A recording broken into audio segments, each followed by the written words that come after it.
ಉತ್ತಮ ಆರೋಗ್ಯ ಹಾಗೆ ಕ್ಲಿಯರ್ ಆ್ಯಂಡ್ ಗ್ಲೋಯಿಂಗ್ ಸ್ಕಿನ್ ಪಡೆಯಲು ಈ 5 ಹ್ಯಾಬಿಟ್ಸ್ನ ನಿಮ್ಮ ಡೈಲಿ ರೂಟೀನಲ್ಲಿ ಅಳವಡಿಸ್ಕೊಳ್ಳಿ. ಮೊದಲನೇದಾಗಿ, ಎದ್ದ ತಕ್ಷಣ ಖಾಲಿ ಹೊಟ್ಟೆಯಲ್ಲಿ ಬ್ರಷ್ ಮಾಡ್ದೇ 1 ಲೋಟ ನೀರು ಕುಡಿಯೋದು. ಅದು ನಾರ್ಮಲ್ ವಾಟರ್ ಅಥವಾ ಲ್ಯೂಕ್ವಾರ್ಮ್ ವಾಟರ್ ಯಾವುದಾದ್ರೂ ನಡೆಯುತ್ತೆ. ಇದರಿಂದ ನಮ್ಮ ಬಾಯಲ್ಲಿ ಅಡಗಿರುವಂಥ ಬ್ಯಾಕ್ಟೀರಿಯಾ ನಾವು ಇಂಜೆಸ್ಟ್ ಮಾಡಿದ್ರೆ ನಮ್ಮ ಡೈಜೆಷನ್ ಪ್ರಾಬ್ಲಮ್ಗೆ ತುಂಬ ಚೆನ್ನಾಗಿ ಹೆಲ್ಪ್ ಆಗುತ್ತೆ. ಸುಮಾರು ಜನ ಕಾನ್ಸ್ಟಿಪೇಷನ್ ಅಥವಾ ಬೇರೆ ಥರದ ಡೈಜೆಷನ್ ಪ್ರಾಬ್ಲಮಿಂದ ಬಳಲ್ತಿರ್ತಾರೆ. ಅಂಥವರಿಗೆ ತುಂಬ ಚೆನ್ನಾಗಿ ಹೆಲ್ಪ್ ಆಗುತ್ತೆ.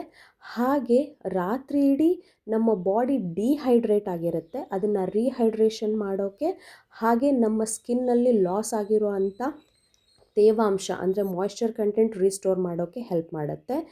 ನೆಕ್ಸ್ಟ್ ಸ್ಟೆಪ್, ಬೆಳಗಿನ ಸೂರ್ಯದಲ್ಲಿ 10 ನಿಮಿಷಗಳ ಕಾಲ ನಿಂತ್ಕೋಬೇಕು. ಅಂದರೆ ಎಳೆ ಬಿಸಿಲು. ಇದರಿಂದ ನಮಗೆ ನ್ಯಾಚುರಲ್ ವಿಟಮಿನ್ ಡಿ ಲಭ್ಯವಾಗುತ್ತೆ. ಇದರಿಂದ ಸುಮಾರು ಜನ ಬಳಲ್ತಿರೋ ಅಂಥ ಒಂದು ಚರ್ಮದ ಸಮಸ್ಯೆ, ಅದೇನು ತೊನ್ನು, ಇದಕ್ಕೆ ತುಂಬ ಹೆಲ್ಪ್ ಮಾಡುತ್ತೆ ಇದು. ನೀವು ನೋಡಿದ್ದೀರಾ, ತೊನ್ನಿನ ಟ್ರೀಟ್ಮೆಂಟ್ ಯಾರಾದರೂ ತೊಗೊತಿದ್ದೀರಾ ಅಂದರೆ ಅವರಿಗೆ 10 ನಿಮಿಷ ಬಿಸಿಲಲ್ಲಿ ನಿಲ್ಲೋಕ್ಕೆ ಹೇಳ್ತಾರೆ. ಸೊ ನೆಕ್ಸ್ಟ್ ಸ್ಟೆಪ್, 10 ನಿಮಿಷಗಳ ಕಾಲ ಧ್ಯಾನ, 20 ನಿಮಿಷಗಳ ಕಾಲ ವ್ಯಾಯಾಮ. ಇದು ಕೂಡ ತುಂಬ ಮುಖ್ಯವಾದದ್ದು ನಮ್ಮ ಬಾಡಿ ಆ್ಯಂಡ್ ಮೈಂಡನ್ನ ರಿಫ್ರೆಶ್ ಮಾಡೋಕ್ಕೆ. ಹಾಗೆ ನೆಕ್ಸ್ಟ್, ನಾವು ಮೋಷನ್ನ ಒಬ್ಸರ್ವ್ ಮಾಡಬೇಕು. ಇದರಿಂದ ನಮ್ಮ ಡೈಜೆಷನ್ ಪ್ರಾಬ್ಲಮ್ ಸರಿ ಇದೆಯೋ ಇಲ್ವೋ ಅಂತ ತಿಳ್ಕೊಳ್ಳೋಕ್ಕೆ ಸಾಧ್ಯ ಆಗೋದು.